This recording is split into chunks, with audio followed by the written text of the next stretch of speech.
लाल किले ब्लास्ट के एनआईए जांच में जिन आतंकियों के नाम सामने आए वो सभी डॉक्टर निकले। उन आतंकियों के नाम हैं doctor Muzaffar, doctor Shahid, doctor Nasir और डॉक्टर मुजम्मिल। इनके नाम सामने आने के बाद इनकी मेडिकल लाइसेंस कैंसिल कर दी गई है और अब ये अगर चाहें तो भी कहीं प्रैक्टिस कर नहीं सकते। जी हाँ, नेशनल मेडिकल कमीशन ने इन चारों आतंकी डॉक्टरों के नाम प्रैक्टिशनर लिस्ट से हटा दिए हैं। चलिए अब चलते हैं खबर की डिटेल्स में। नमस्कार, मैं हूं दिशा गुप्ता और आप देख रहे हैं इंडिया.com। जैसे ही डॉक्टर मुजफ्फर, शाहिद, नासिर और डॉक्टर मुजम्मिल के नाम सामने आए, जम्मू कश्मीर, हरियाणा और फरीदाबाद की पुलिस ने सांझा अभियान चलाकर उन्हें दबोच लिया। इनके घर से ज्वलनशील पदार्थ पाए गए, जिसे फरीदाबाद पुलिस ने अमोनियम नाइट्रेट बताया। इन आतंकियों की गिरफ्तारी के बाद इनके खिलाफ यूएपीए यानी भारत की गैर कानूनी गतिविधियों रोकथाम एक्ट के तहत मुकदमा दर्ज किया गया। इसके बाद इनकी डॉक्टरी पेशों का लाइसेंस भी रद्द कर दिया गया है। याद दिला दें कि 10 नवंबर को 2900 किलोग्राम विस्फोटक बरामद हुआ था।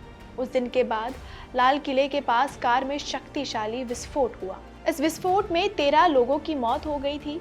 इस केस की जांच में इन डॉक्टरों समेत 8 लोगों को गिरफ्तार किया गया है।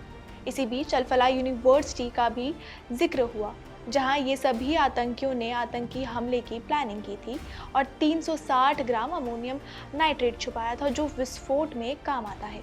इस केस में ताज़ा मामला श्रीनगर के नागौन पुलिस स्टेशन से सामने आया है। इन आतंकियों के पास से बरामद ज्वलनशील पदार्थ को इसी थाने में रखा गया था, जहां से जांच के लिए सैंपल जुटाने वक्त विस्फोट हुआ और 9 लोगों की मौत हो गई। ब्लास्ट में हुई मौतों पर जम्मू कश्मीर के डिप्टी सीएम सुरिंदर चौधरी ने अफसोस जताया और व्हाइट कॉलर क्राइम को लेकर अपनी चिंता जाहिर की है। सुनिए उनकी चिंता। उसका नाम आया था इसमें दिल्ली ब्लास्ट में, उनके सर्टिफिकेट जो है, जो डिग्रीज है, उसको कैंसिल किया गया है।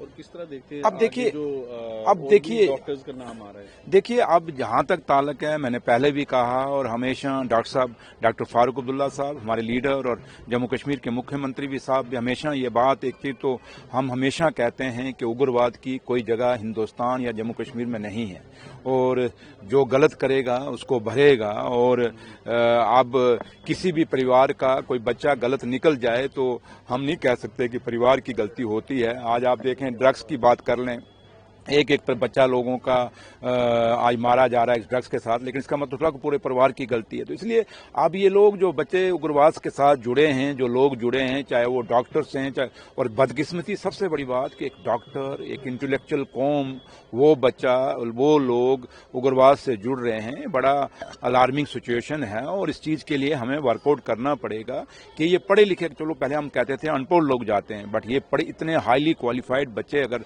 इस तरह मुड़े हैं तो इसके ऊपर कहीं ना कहीं सोच विचार करने की जरूरत है। खाली हम ये कहें कि हमने स्टेटमेंट दे दी और एक दूसरे पर लाछन लगा दी, बात नहीं। आखिर ये बच्चे हमारे हैं, जो भी बच्चा चाहे किसी भी कौम का है, किसी भी मजहब का है, अगर इस तरफ इतनी हाईली क्वालिफाइड होने के बाद भी अगर जुड़ा है तो ये बड़ा अलार्मिंग है और इस पर गौर करने की जरूरत है, इस पर चिंता करने की जरूरत है। और इस पर कहीं ना कहीं हमें लगता है कि स्कूलों के अंदर, कॉलेजेस के अंदर अपने बच्चों को के ऊपर तवज्जो देने की जरूरत है और माँ बाप को भी और टीचर्स जो इनके पढ़ाते हैं उनको भी अब आगे से ज्यादा वॉच रखनी पड़ेगी। अपने बच्चे जो पढ़ने आते हैं और उन पर नजर रखनी पड़ेगी। Thank you. इस क्रम में दुखद ये है कि जिनकी डॉक्टरी की पढ़ाई के लिए खर्च पूरा करने के लिए उनके परिवार वालों ने न जाने कितने सपने कुर्बान किए होंगे और इनके डॉक्टर बनने के बाद जिनके सर गर्व से उठे होंगे, उन्हीं डॉक्टरों का नाम आतंकी गतिविधियों में शामिल होने के बाद इन्हीं परिजनों के सर शर्म से झुक गए होंगे। जाहिर है ये व्हाइट कॉलर क्राइम का एक नया चैनल लोगों के सामने आया है। अगर हमारी जांच एजेंसियां सतर्क नहीं होती तो ये व्हाइट कॉलर वाले आतंकी ना जाने क्या गुल खिला गए होते। इस खबर पर इतना ही। देश और दुनिया की तमाम खबरों के लिए देखते रहिए इंडिया.com।